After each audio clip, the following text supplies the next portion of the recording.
You know, have you ever noticed that right around your 40th birthday, your body seems to hold some kind of emergency board meeting? Huh. Yeah. And it decides to start filing for early retirement. Exactly. One day you're fine, the next. Suddenly, the effort required just to maintain muscle mass, it feels like it's tripled. It really is the age of biological betrayal, isn't it? Yeah. And the fat you used to burn just by, walking to the fridge. Oh, that's now prime real estate. Yep. Moving right into your waistline and refusing to leave. It's just, it's a thing. And that shift isn't just you getting older, it's a sign of something collapsing internally. It is. We are talking about the CEO of body repair growth hormone, or GH, and how we often unknowingly fire that CEO and trash the building every single day. So today we are diving deep into GH, and crucially, we're not talking about expensive injections or anything controversial. No, not at all. We're talking about the natural levers you already have to optimize your own production, because if you stop sabotaging this hormone, the potential boost isn't just a few percent. Not at all. We're talking maybe 1,000% or even 2,000%. That sounds like hyperbole. It does. But the data on natural stimulation through very specific lifestyle changes is staggering. The mission today is to give you the playbook, Okay. the things you absolutely must stop doing, and the intense targeted actions you must start doing to unlock that inner superager. Okay, let's unpack this. Starting with, I guess, the tragedy of the decline. The drop-off is brutal. I mean, it explains so much of what we all feel as that, midlife malaise. Right. By the time you hit 40, you've already lost 40% of your peak growth hormone function. And 40%. And by 60, you're down 60%. Ouch, that drop is directly correlated with all the fun stuff, like losing muscle, gaining belly fat. And feeling like your recovery time after a minor workout is measured in weeks, not days. Yes, exactly. GH truly is the CEO of body repair. Yeah. Its portfolio includes, everything from driving fat burning and accelerating muscle synthesis to maintaining bone density. And keeping your skin healthy. Right. When it declines, that anti-aging shield just weakens. You start seeing structural issues, including a really significant drop in insulin sensitivity. So for anyone listening who's just trying to get a handle on this, growth hormone itself is actually just the messenger, right? It's like the president giving a press briefing. It doesn't actually go out and build the road. Exactly. GH is the signal, or maybe the architect drawing the plans. It travels from the pituitary gland down to the liver. Okay. The liver is the construction manager, Yeah. and its job is to synthesize the actual worker hormone that does all the good stuff. That worker is insulin-like growth factor 1, or IGF-1. So we need the GH signal to be loud, but we also need the construction manager, the liver, to be, healthy enough to hear it and actually build the IGF-1. That is the critical catch. Yeah. For the liver to convert GH into IGF-1, it needs two things. What are they? It needs sufficient insulin, and it needs a supply of certain helper nutrients. This sets up a huge paradox we're going to get into later, and it also introduces our first set of villains. Right, the saboteurs, the everyday choices that are actively telling your body, nope, we're closed for business. And we've got two main categories here. First, the immediate metabolic wrecking balls. Like sugar. Sugar, alcohol, and the big one, Mm-hmm. high or frequent insulin spikes. Then you have the cumulative lifestyle killers. Obesity, poor sleep, chronic stress, and specifically overeating late at night. And you can throw low vitamin D in there too, right? Oh yeah, that's a silent inhibitor that just stifles the whole process. The liver barrier you mentioned, that feels non-negotiable. If your construction manager has fatty liver disease? The conversion from GH to IGF-1 just stalls completely. Wow. You could, in theory, inject yourself with growth hormone and still not see the benefits because that critical step is impaired. Yeah. So before you even think about hacks, you have to ask, is my liver healthy enough to execute the plan? Okay, so that puts the spotlight right back on insulin, the primary wrecking ball, as you called it. We all know refined carbs and sugar spike insulin and shut down GH production. But here's the thing that really threw me, the paradox. Protein can also trigger insulin. It's true. It absolutely can. So explain that mechanism, because that feels like it breaks all the rules we're taught. It does feel that way. Well, the specific protein that triggers the most aggressive insulin response is actually whey protein powder. Really? The thing everyone drinks after a workout. The very same. Yeah. So if you finish a hard training session and immediately slam a highly refined whey shake, you are effectively sending very mixed signals to your GH system. That flips the script entirely. People assume protein is always the good guy. But here's the crucial buffer that makes, say, animal protein different from pure whey or pure sugar. Okay. When you eat animal protein, yes, you get an insulin spike, but you also trigger other counterregulatory hormones that balance that signal. A fine sugar, on the other hand, it's just a runaway insulin train with none of the balancing hormones on board. So animal protein, like a good steak, is a balanced economic stimulus package for your body. Exactly. Whereas sugar is just an unregulated cash infusion that crashes the market. Ah, I like that. And this busts that common myth that if you do the keto diet for too long, your insulin drops too low. Right, that you won't have enough to make IGF-1. You don't need to worry. That balanced insulin stimulus from sufficient animal protein, specifically from amino acids like leucine, which you find in dairy and animal sources, gives the liver exactly what it needs. So you just need the right kind of insulin spike, not a constant flood of it. Precisely. Now that we've cleared away some of the self-sabotage, let's move into the fun stuff, the optimization toolkit. The low-hanging fruit, the things that can give you a 2x or 3x boost. Starting with the chill-out crew, GABA. It's a calming neurotransmitter that helps put the brakes on stress. And how do we boost that? GABA naturally enhances GH release. The simplest way to boost that is through supplementation with magnesium glycinate before bed, calms the nervous system, supports GABA. It's just an easy win. Okay, easy win number 2 involves the power of darkness. Melatonin. Yes. Keep the lights low and orange for 2 hours before you plan to sleep. Melatonin is so crucial, isn't it? It's not just a sleeping aid, it's a signal. Exactly. When your body senses light, it suppresses melatonin. When you suppress it by staring at your phone, you diminish the intensity of that deep sleep wave that is absolutely essential for GH secretion. So put on the goofy-looking blue blockers? On the goofy blue blockers is worth it. Now, speaking of things that sound like they should help but can actually sabotage you, let's talk about arginine. It's a potent GH booster, but it has a nasty catch-22. This is a classic timing trap.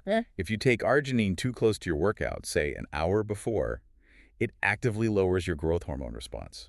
Wait, really? I've seen that on supplement labels for pre-workouts. Why would it do that?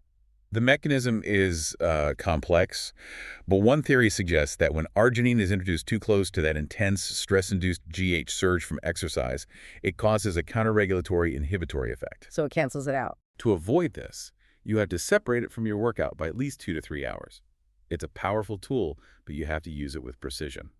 That level of detail is exactly why we do these deep dives.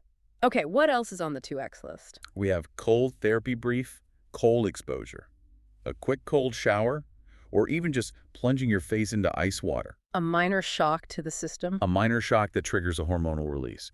We also have supplements like alpha-GPC. And what exactly does alpha-GPC do? It's a choline compound. It helps increase acetylcholine, a neurotransmitter linked to focus and muscle contraction. It's a mild neuromodulator that can enhance the GH response to exercise. Not a magic bullet, but a helper. And for those who like to train like mountain climbers, there's hypoxia. Hypoxia training, yeah. Yeah. Briefly restricting air, maybe using a mask, or just holding your breath during intense exertion for 10 seconds. It mimics altitude training, creating a stressor that stimulates GH release. Sounds intense. Short, controlled bursts are key. It's not about being reckless. And finally, we circle back to diet. The ketogenic diet gets a mention here. Of course. Because it drastically lowers the metabolic inhibitors, the carbs and sugar. And a crucial note for women, particularly in perimenopause or menopause. What's that? Your protein intake needs to be higher than you probably think. Your adrenals enter what's called a catabolic mode. Put simply, your body starts breaking down tissue faster than it builds it. So you need more raw materials. A lot more protein, just for GH to have a chance to do its job. Okay, we've covered the helpful hacks. Now for the big guns. The things that require real commitment but can multiply your GH by 5x to 10x. We are talking about leveraging deep sleep and fasting. And GH release is fundamentally linked to deep delta wave sleep, right? If you're sleeping lightly. You are squandering your nightly opportunity. To get that 5 to 10-fold boost, you need to follow what we call the strict protocol. Rule number 1, the thermostat rule. The room must be cool. We're talking around 65 degrees Fahrenheit. And this isn't just about comfort, it's physiological. For your body to enter true deep sleep, your core temperature has to drop. That's the signal. It's a major signal that flips the GH switch. If your room is too warm, your body spends all night just trying to dump heat. And here's the odd detail that pops up. The feet trick. Keep the room cool. Maybe use only a sheet, but wear socks. Sounds weird, I know. But warming the periphery, your hands and feet while keeping the core cool, helps shunt blood outward, which paradoxically helps your core temperature drop faster. That is a weird biohack. But it works. It accelerates the onset of deep sleep and thus GH release. And total darkness is mandatory. I mean, so dark you can't tell if your eyes are open or closed. Tape over any little LEDs. Use a mask, use earplugs, and don't forget the circadian reset. You need sun exposure first thing in the morning to tell your body, hey, it's daytime, start the clock. Right, and exercise during the day helps with that too. For supplement support here, you can look to glycine, which increases GABA, and zinc, which helps with those deep delta wave patterns. So that's deep sleep. The other major 5x to 10x booster is fasting. The body's oldest reset button. Fasting for 23 or 24 hours, the 1 meal a day, or OMAD protocol, provides an incredible hormonal signal. Increases GH by 5 to 10-fold. When you remove calories, your body panics, but in a good way. It senses a lack of incoming energy and releases GH to protect your muscle tissue and instead prioritize burning stored body fat. It's a survival mechanism. Right, we're just optimizing it. And if you really want to push that into the 10x to 15x realm, a 5-day fast? That is a monumental commitment, but the GH surge is dramatic. What's fascinating is that many of the benefits, the actual repair, are realized after the fast, during refeeding. When you give the body the nutrients it's now primed for. Exactly. When those newly sensitized receptors are just waiting for them. Okay, we've covered the easy wins and the big commitment boosters. Now let's talk about the final frontier, the ultimate stimulus, the 10x to 20x GH increase. This is where we have to earn it. With sweat, intensity, and maybe a little internal screaming. Yes. This is where intensity is king. We are talking about exercise with heavy loads, pushing your muscles close to failure. The more muscles involved, the higher the intensity. The bigger the hormonal surge. You got it. And the undisputed kings of GH-stimulating moves, I mean, we all know them, squats and deadlifts. No question. Why do those two beat, say, a bicep curl every single time? Because they're compound whole-body movements. They simultaneously max out your largest muscle group, legs, glutes, back, core, with the highest possible intensity. The signal to your body is, I am tearing myself down and I need maximum reconstruction immediately. Okay, now, you hear this tip in the gym. Cutting rest time between sets to 30 to 60 seconds. Our sources say this does maximize the GH stimulus. It does, but I have to put a huge caveat on it. I can see why that's a trap. It is. We've all seen the person in the gym who thinks they're maximizing their pump, but is probably just maximizing their injury risk. While it spikes GH, the risk to your joints and the impact on overall strength gain, it often makes this tactic counterproductive. So not for the average person. No. We want safe, sustainable optimization. Focus on the heavyweight, not the clock. Fair enough. But what if I told you there is one single physical activity that beats even a heavy deadlift for pure raw GH stimulation? Then you would have to be talking about sprinting. A flat-out maximum effort sprint is the ultimate trigger for growth hormone. This is where it gets really interesting. Why does a sprint beat lifting a mountain of weight? It's all about the lactate secret. Yeah. When you push yourself to that point where your muscles are screaming, that burning sensation, you are generating massive amounts of lactate, or what people call lactic acid. Okay. That lactate directly, chemically, and massively increases GH secretion in a way that sheer load just cannot replicate. So the burn is literally the trigger. Yes. You maximize this effect with things like 400-meter sprints or high-intensity cycling sprints, where you hit that maximum output within about 10 to 15 seconds. Which is also why high-intensity protocols like CrossFit are so effective. Exactly. They combine intense resistance and cardio with minimal rest. It is a guaranteed lactate generator. The ultimate conclusion here is simple then. If you're strolling through life, if your exercise is only walking or low-intensity cardio, our findings are clear.